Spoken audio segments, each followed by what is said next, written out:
कानून की बात में आपका स्वागत है। मैं हूं आशीष भार्गव। मुद्दा जो है वो जम्मू कश्मीर का है। क्या जम्मू कश्मीर में जल्द चुनाव होंगे? क्या जम्मू कश्मीर को राज्य का दर्जा एक बार फिर से मिलेगा? ये तमाम सवाल थे जिनके जवाब केंद्र सरकार से सुप्रीम कोर्ट ने पूछे थे और केंद्र सरकार ने वो जवाब दाखिल किए हैं और सुप्रीम कोर्ट को बताया है। तुषार मेहता जो सॉलिसिटर जनरल हैं उन्होंने बताया है कि केंद्र सरकार जम्मू कश्मीर में चुनाव कराने के लिए, किसी भी वक्त चुनाव कराने के लिए तैयार है, लेकिन वो पूर्ण राज्य का दर्जा कब तक मिलेगा ये समय सीमा बताने में असमर्थ है। ये समय सीमा नहीं बता सकते। उन्होंने सुप्रीम कोर्ट में ये भी कहा है कि मतदाता सूची को अपडेट किया जा रहा है, लगभग वो अपडेट हो चुकी है और वहाँ पर हालात भी जम्मू कश्मीर में वो सामान्य हो रहे हैं।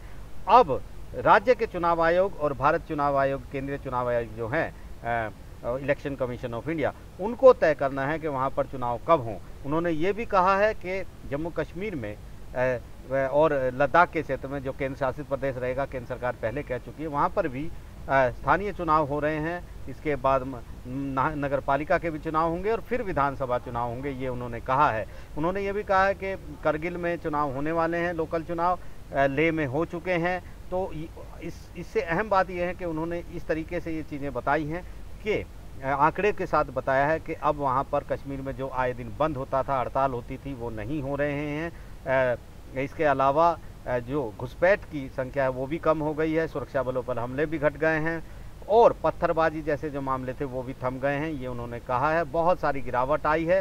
साथ ही उन्होंने ये भी कहा है कि टूरिस्ट बढ़ रहे हैं और वहाँ पर निवेश आ रहा है। परियोजनाएं, प्रधानमंत्री की जो योजनाएं हैं वो बहुत सारी योजनाएं पूरी हो चुकी हैं और अब धीरे धीरे कश्मीर जो है वो पटरी पर लौट रहा है। लेकिन ये तमाम बातें कहकर उन्होंने कहा कि राज्य का दर्जा कब तक पूरा मिलेगा दोबारा, ये कोई समय सीमा वो नहीं दे सकते।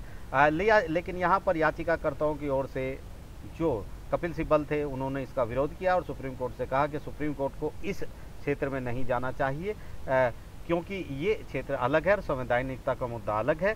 सुप्रीम कोर्ट को सिर्फ संवैधानिकता के मुद्दे पर सुनवाई करनी चाहिए और ये फैसला देना चाहिए कि क्या 370 को हटाना जम्मू कश्मीर से वो संवैधानिक था कि नहीं था। काफ़ी अहम है। उन्होंने ये भी कहा कि रिकॉर्ड पर इसे ना लिया जाए। टेलीविज़न में ये चल रहा है, सब लोग देख रहे हैं, लोगों को लगता है कि सरकार कितना काम कर रही है।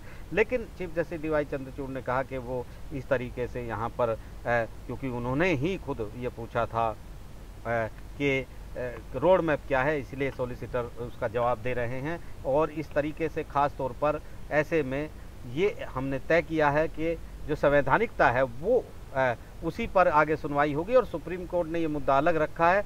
जो रोड मैप है उसका कोई भी असर संवैधानिकता के मुद्दे पर नहीं होगा, ये उन्होंने साफ किया है और ये भी कहा है कि इसके जो संवैधानिकता का जो मुद्दा है सुप्रीम कोर्ट तय करेगा कि जो संवैधानिकता जो है 370 हटाने की वो सही है कि नहीं सही है, ये वो तय करेगा। उन्होंने ये भी कहा निष्पक्ष तरीके से सुनवाई चल रही है, इसलिए इस सुनवाई को आगे बढ़ाया जाए और केंद्र सरकार अभी जवाब दे रही है। 13 दिन पूरे हो चुके हैं, आगे भी केंद्र सरकार और जो पक्ष के हैं 370 के हटाने के, उनकी तरफ से ये सुनवाई हो रही है।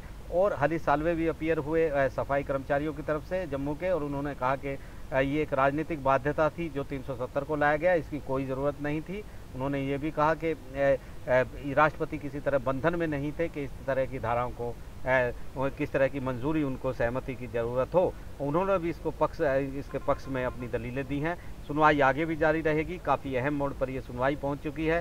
सुप्रीम कोर्ट ने बड़े सवाल दोनों पक्षों से उठाए थे। पहले जो चुनौती देने वाले हैं उनकी तरफ से सवाल उन पर भी सवाल पूछे थे।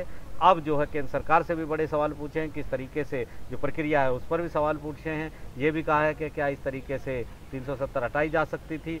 ये भी कहा है कि इसके पीछे लॉजिक, तर्क क्या है, जब 1950 से लेकर अभी तक 2019 तक धीरे धीरे कश्मीर को एकीकरण चल रहा था, तो ये नहीं कहा जा सकता कि 2019 में ही एकीकरण हुआ है। ये तमाम चीज़ों को पर सवाल उठाए थे और अब जम्मू कश्मीर में आगे सुनवाई होती रहेगी। नई दिल्ली से आशीष भार्गव, NDTV इंडिया।